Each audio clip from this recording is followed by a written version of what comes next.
Hi, everybody. Thank you so much for joining us for the 21st San Francisco Doc Fest. The festival is running June 1st through 12th, and it is presented at the Roxy Theater in San Francisco as well as online. Thank you so much for joining us for the It's Just Me Shorts program. We're so lucky to be joined by the filmmakers here today. And I just want to kick things off by asking kind of what the genesis was of your films and how they came to be. And we'll start off with you, Alexandra. Could you speak about your film and introduce it? Yeah, hi. My name's Alexandra, she, they, and I'm here with Terrence Mackey, who's one of the participants in The Act of Coming Out, short film that we made around this time last year, actually. The genesis of the film, I wanted to make a film about coming out.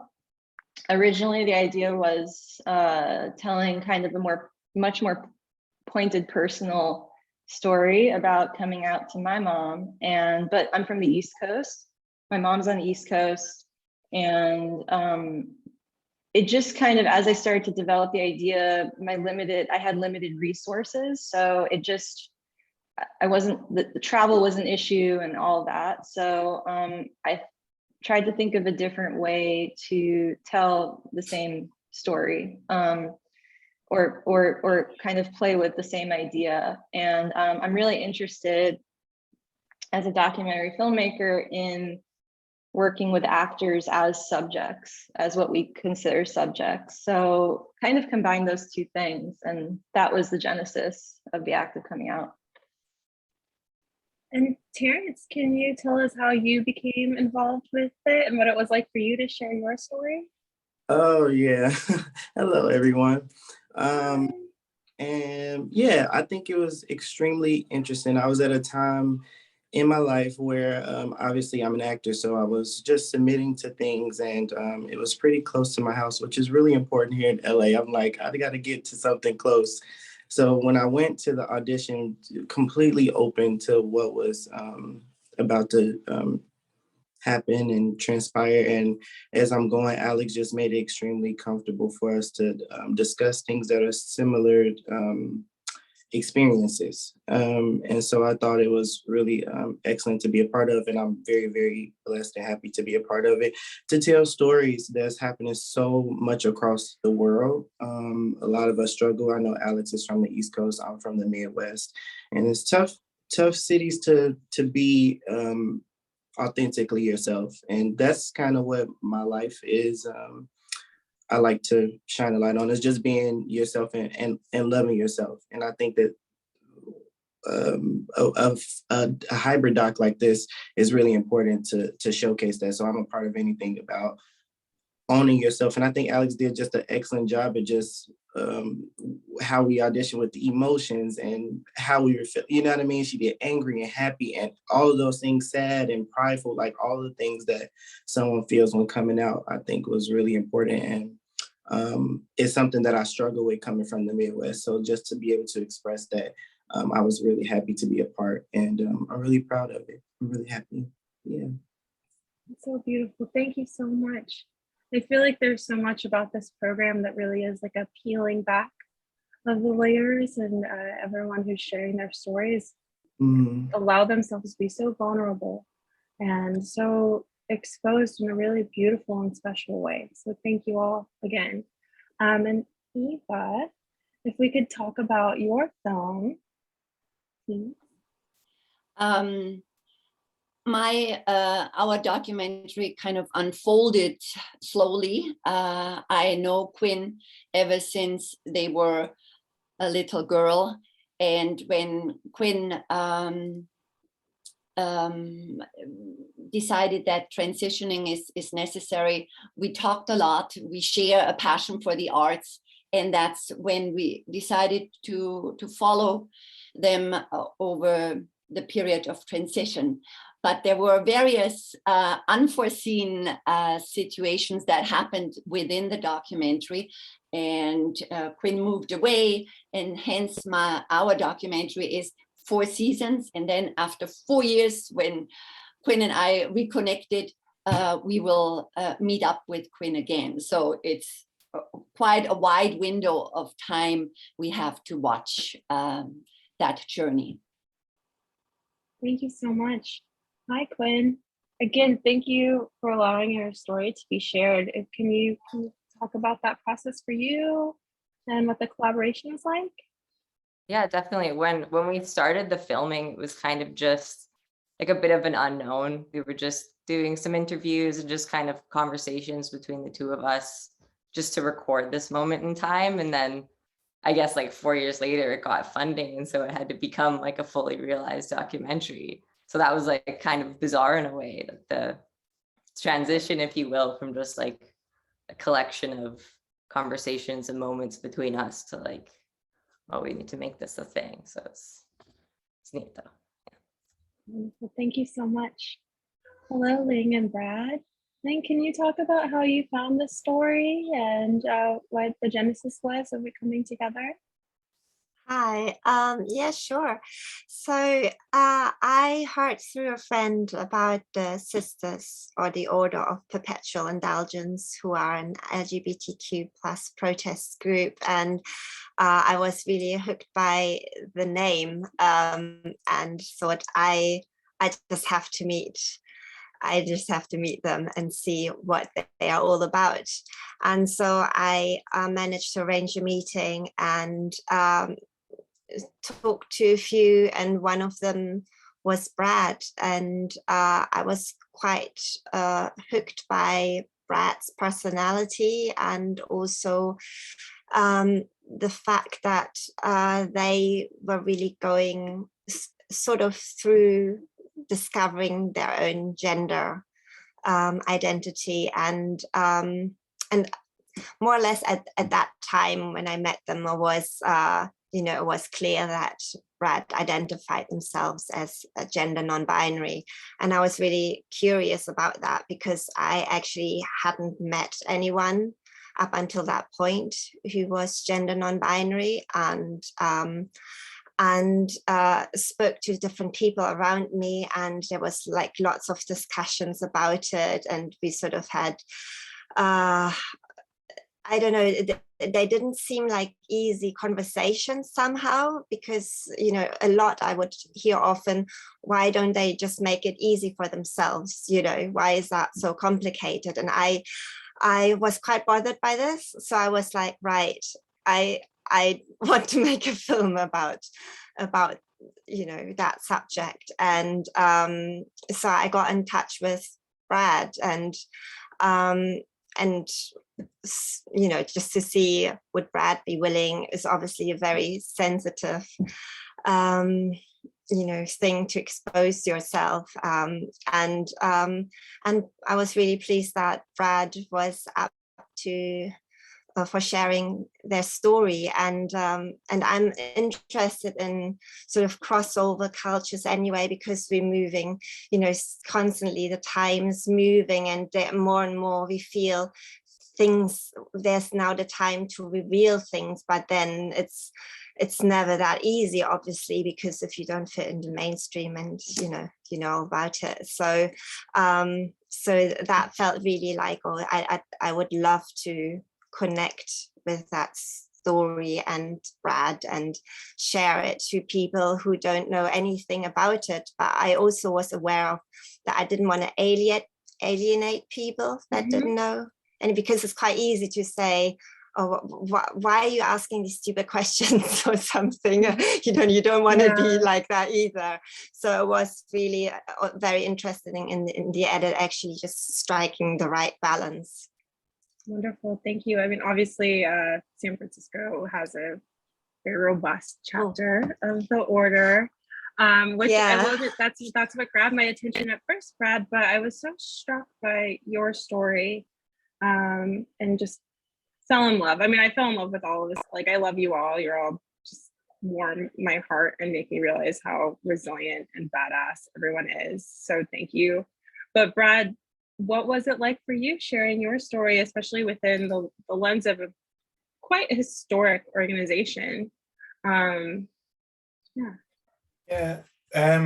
It was definitely an interesting experience being involved in the documentary. And I think what went through my head through it was like two different streams of one, is it's a good way to provide representation and share a human story around being gender non-binary, so that there is that representation in, you know, people that see it, especially in the UK and around the world, where things have maybe went a little bit backwards in terms of certain rights or how people are treated. And so it felt, by giving it a human face, people could better understand what non-binary was and how it's not really a new thing. And then there was the other stream of, this feels like my version of activism, you know, sharing my story and making sure that for the other people who are non-binary aren't able to share their stories, there's someone out there still trying to do it and getting to share that story as a sister. So it was, yeah, it was very overwhelming, and it feels very weird to imagine that the film is being shown where the sisters first started. So it's really weird and very overwhelming, but very gratifying that it's almost returned home to where the sisters are. Lovely. Thank you so much. And last, but certainly not least, we have Jared and we have Ali. Thank you so much for being here. Obviously, your film is the title of this program as well as your film. But I think it really sums up so much that shows the beauty and the humanity of coming to terms with transitioning and advocacy and being there. And I think especially when we look at the way that Black trans women are centered within our society, it's so important to see these stories and understand what this process was like for you. So Ali, thank you so much for putting that out there, because like, you are amazing, you are fabulous. Like, I loved seeing your story. And Jared, thank you so much for being there and allowing Ali to do this, because so I don't know, Jared, if you want to kick off like how you became involved with telling this story. Well, first off, thank you for having us, and thank everyone. I saw some of the other films, and I think especially The Act of Coming Out was really good. And I just want to say congratulations to everyone. So yeah, go ahead and take it off. Yeah, I met Ali at a dog park, and after about a year's worth of time getting to know her and hearing some of her story, I asked her, to make a documentary about her. And we didn't really have a plan of what we were going to do. We just kind of started, and yeah, we're still filming. So we're about 4 years in now, and yeah, her story was just strong, and her confidence and like her charisma and just, I don't know, just captivated me. And I thought that it was a time for it to be heard. And so we just kind of started. And also, by us living in Austin, Texas, y'all know it's like a Republican state. It's like the Bible Belt. So it's really hard.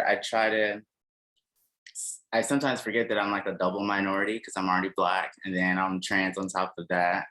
And so with me just figuring out my life and like getting to know who I was as I got older, I lost one of my exes to cancer, and then I started escorting, started traveling all around the country, and got to feel that experience. And I'm like, how can I take, like how people go to college and they have a degree, like my degree's in life. And I've seen like all of it, and I wanted to just like share my story. So hopefully, even if it just reaches one person out there that needs someone that I didn't have, I think it would be awesome. And yeah, I just wanted to be heard for once, because it's really hard, especially here dealing with like so much transphobia and so many things that I have to encounter, just me and me. Every day I walk out my front door, I have to come out every day to everyone, every day. And so it felt really good being accepted to this film festival. It reminds me that I'm still doing something good, and I'm doing what I'm supposed to do, and hopefully leave a good print on the world and for the next generation of trans, and so on and so on. Yeah. Lovely. Thank you so much. And I think I'm going to pivot. I would love to speak to those who are featured in the films and just see what you're up to now. So let's start off with Terrence. Terrence, you're still in LA, acting still? Yes, of course, always acting. Always, it's just the dream. It's just you know, the spiritual, how I like to think of it, high for me is to always be, entertaining and inspiring someone. So I've done all the degrees. I've gotten my degree and did restaurant, like I've done all that stuff. So it's always acting now is my full-time thing. So whatever I can get, I'm always working and grinding and trying to do inspiring and social media stuff. So it's like, always trying to be just in it. Yeah, but I'm in the center of LA. I'm near Culver City, Baldwin Hills area. So I'm in the Nice. city sort of, pretty central to everything. So yeah, it's good. I'm really blessed. I'm really happy to be here, especially coming from a small town in the Midwest of Chicago. It's just very, very so much that I'm grateful for just to be here. Even if I don't get the parts, I'm just blessed to be here. It's scarce in the Midwest sometimes, so it's very good to be here. Thank you Yeah. so much. Mhm. Quinn, how are you doing? What have you been up to? Doing great. My family and I just moved back to Edmonton, where Eva is, this last summer, and I'm going to school, and we're just raising our baby. Yeah, got through the winter, which was great. I don't know what a winter is because I live in LA, but I hear they're terrible, and I don't want to do it. But so lovely, so great to hear. Thank you. Hi, Brad. What are you up to these days? Me and my partner, we still haven't had the wedding, but we did spend the money to buy our first house. So we've had the fun of moving during lockdown, and still involved in the sisters as well. So still doing that activism work as things are slowly opening up, and we're just going into Pride season in sort of Scotland. So a lot of going out and about soon, waving the flag and making sure that our voices are heard. Yes. Actually, this festival kicks off at the beginning of June, which is, kind of the Pride Month throughout the US. Definitely there'll be some amazing events happening, especially in San Francisco and here in LA. So hopefully everyone can get out there. Allie, what is up? Are you still working on your advocacy work? How's your nonprofit? Like, what's going on, girl? So I went from escorting to now I'm an activist here in the Austin trans community. I'm a peer support specialist for a company called Ashwell. And I have been getting to know myself. I've been learning how to fall back in love with myself. Of course, as y'all saw, I had a really bad breakup and things didn't go in my favor, but I've accepted and learned the lessons that I was supposed to learn. And now I'm just learning and figuring me out. And yeah, and we're still doing a lot of work filming for our documentary still. Yeah. Lovely. And then I'm just going to go back around to the filmmakers to see what you're up to. If you have any new films, I mean, obviously, I'm going to start off with you, Jared, because I know you're continuing to work on this. But what's next for you in your career? I'm not really sure what's next for me in my career. I'm shooting a narrative in Kentucky, September. It'll be my second tier 1 film to do.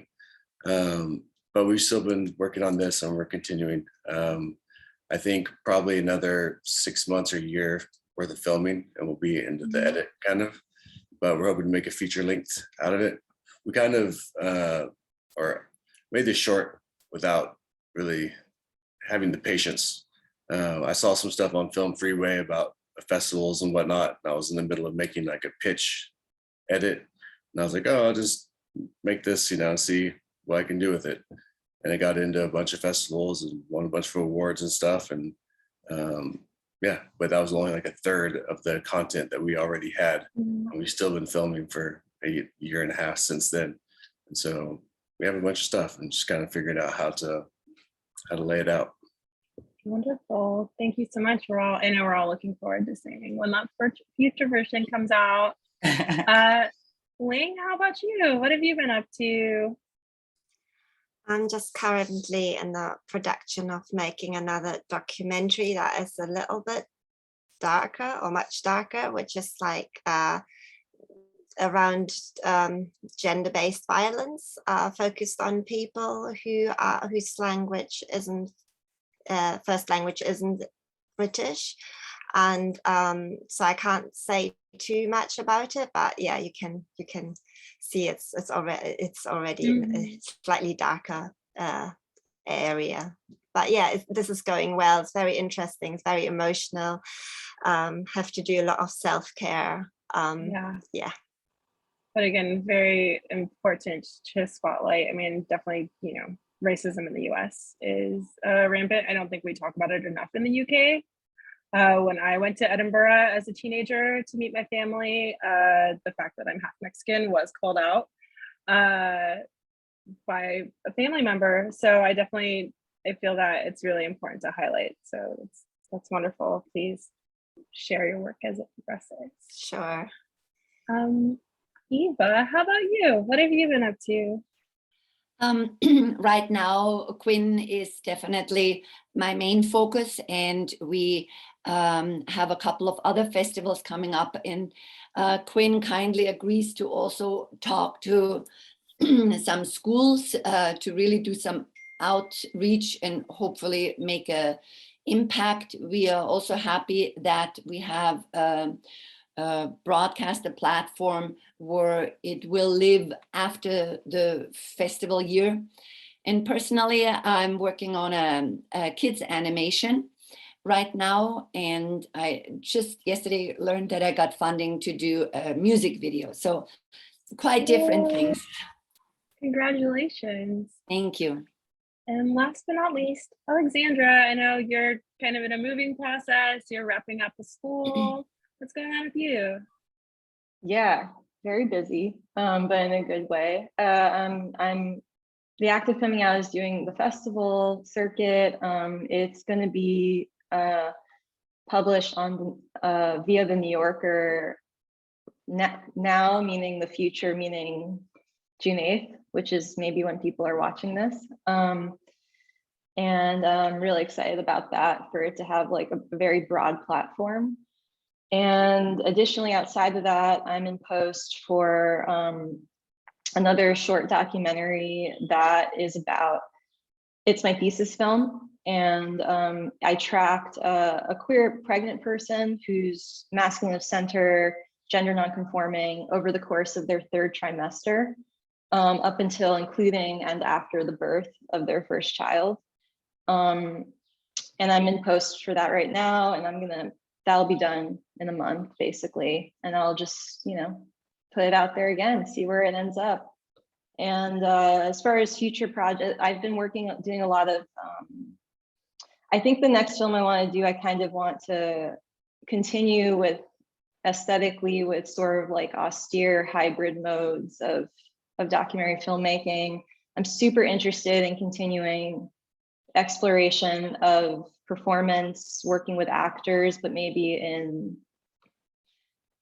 mixed kind of new ways. So that's kind of, and because I think, continue to explore queerness, I think that because this film, The Active Coming Out, and the one I'm making now about the birth is, to me, it's like queer voices, we've been marginalized for so long, obviously, right? So like, I feel like we could use like conventional styles and modes to tell our stories, but I think, why do we have to be like limited to things that have limited us, right? So that's kind of the way I think, and that's what I want to like keep pushing, like pushing the boundaries of. I love it. Well, that is all the time we have. Thank you all so much for sharing your stories and being a part of the festival. And a huge thanks to our audience who came to join us today. Can't wait to see what comes up next, and just so happy to have met you all. Thank you again. Thank you.